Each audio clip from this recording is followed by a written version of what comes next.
I have a small handful of really good friends. I have a lot of acquaintances, but just a few good friends. Thankfully, my wife Marty is one of those.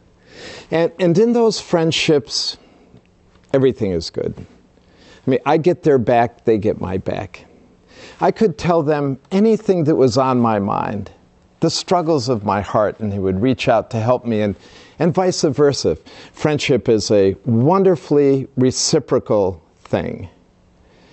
So when I think about Jesus and what you and I think about him, like he's Savior, he's Lord, Creator, God, when was the last time you thought of him as friend? In John 15:15, he made an amazing statement, especially if you're Jewish and listening to him talk. He said, I no longer call you servants, but I call you friends. In the Jewish mind, there was only one person in all of Jewish history who was a friend of God, and that was Abraham. And now he's saying that all of us enter into this friendship relationship with him. A relationship where he gets our back and we stick up for him. A relationship where we can take anything to him and he listens to us and counsels us and guides us. A relationship in which there are love exchanges, where we obey because we love him and because he's our friend. Well, there's so many aspects to it, but of all the things I know about Jesus, I love the fact that he and I are friends. I remember one time flying across the ocean, and if you do these transcontinental flights, seat assignments are very important. So I had an aisle seat in the two seats by the window, and I kept waiting for someone else to take the window seat, and as the plane loaded up, nobody took it. I'm going, I can't believe it. I've got this whole trip and an empty seat next to me.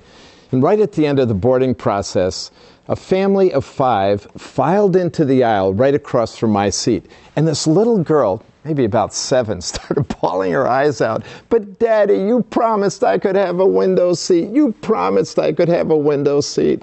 Oh my goodness, I had an empty window seat next to me, and I knew probably what I had to do, offer my seat to the little girl. I never wanted to look more like a very dangerous person in my life than right then.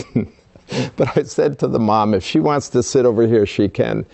Hoping that the girl would be too shy, I was disappointed because she bounded over her parents' legs with her blanket and doll in hand and landed right in the seat next to me. I said, can I help you with your seatbelt? She said, no, I fly a lot. Thank you very much. Well, this little girl was like Miss Chatterbox. She talked all the time. Through the airport, as we taxied out, I got a tour of the planes and the airplane hangars and the takeoff and everything she was showing me down on the ground. So needless to say, when she finally took a break and started to settle in, I got preoccupied with the magazine, hoping I could get some alone time.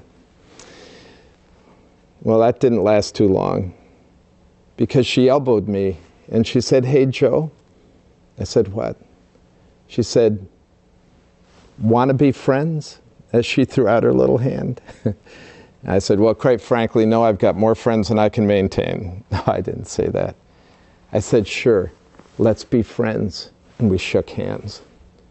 And Jesus throws out his nail-scarred hands to us and says, hey, Joe, want to be friends? What a privilege. And so I wonder, is he an acquaintance of yours? Or do you understand what it means to be called his friend?